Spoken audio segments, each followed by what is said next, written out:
Hai, Assalamualaikum warahmatullahi wabarakatuh. Di video ini, kita akan belajar bersama tentang keprotokolan sebagai bagian dari kemampuan awal bela negara. Halo, saya Fikri Hakim, peserta Latsar CPNS 2025, Kementerian Agama, Angkatan 1, Kelompok 3. Apa itu keprotokolan?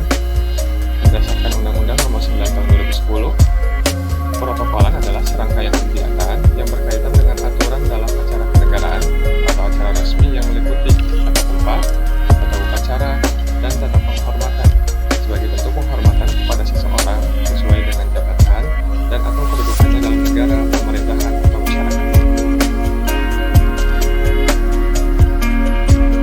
Tadi disebutkan ada tata upacara.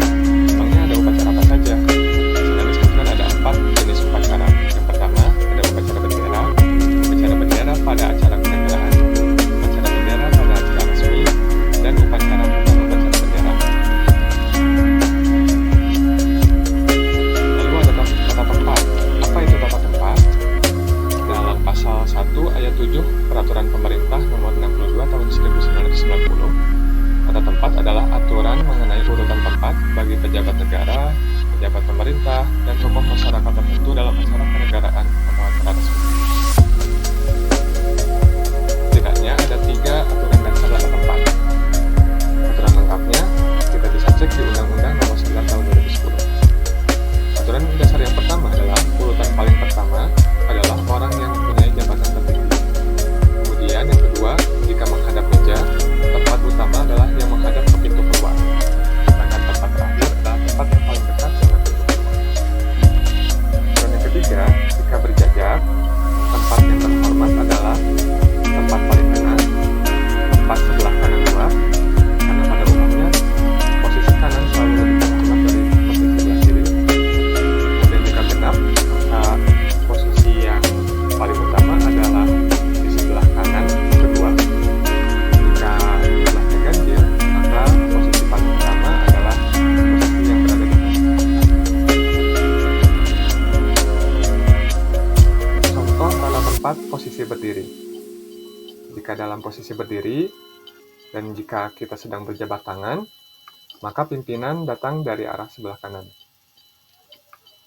Kemudian, pimpinan berikutnya yang akan berjabat tangan, dia berdiri di sebelah kanan, dari jajaran orang-orang yang akan berjabat tangan.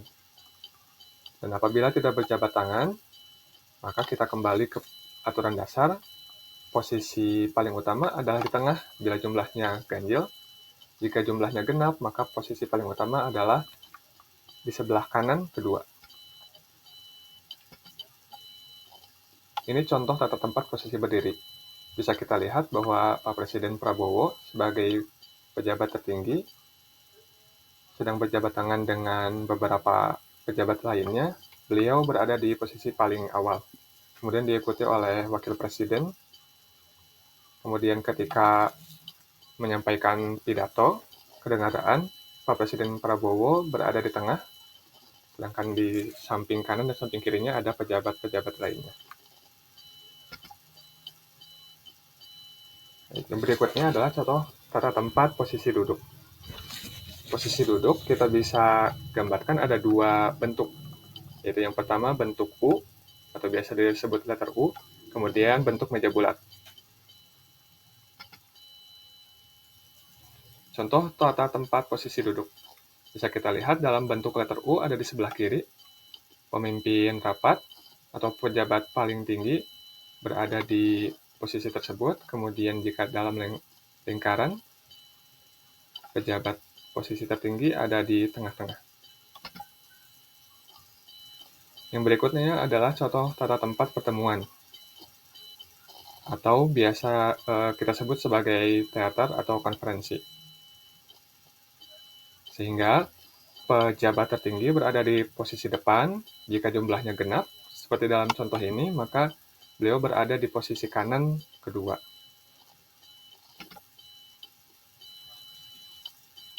Ini contoh tata tempat pertemuan. Beliau, Pak Menteri Nasaruddin Umar, berada di tengah, sedang menyampaikan pematerian. Ini salah satu contoh aturan tata tempat bagi pejabat ketika ada di acara kenegaraan di pusat. Urutannya adalah Presiden, Wakil Presiden, pimpinan lembaga negara, MPR, DPR, dan seterusnya. Kemudian Duta Besar Asing, Menteri, pejabat setingkat Menteri, Kepala LPNK, kemudian Kepala Perwakilan RI di luar negeri yang berkedudukan sebagai Duta luar biasa, kemudian Gubernur, Wakil Gubernur, Ketua Muda MA, dan seterusnya. Kemudian Bupati, Wali Kota atau Wakil Bupati dan Wali Kota, Wakil Wali Kota. Nah, kesimpulannya adalah keprotokolan dirancang agar suatu kegiatan dapat berjalan secara tertib, rapi, lancar, dan teratur. Selain itu, ini juga mengandung unsur tentang tokoh yang berhak didahulukan dan tokoh yang berhak mendapat prioritas untuk menumbuhkan rasa hormat dan hubungan yang baik. Terima kasih telah menyimak video ini.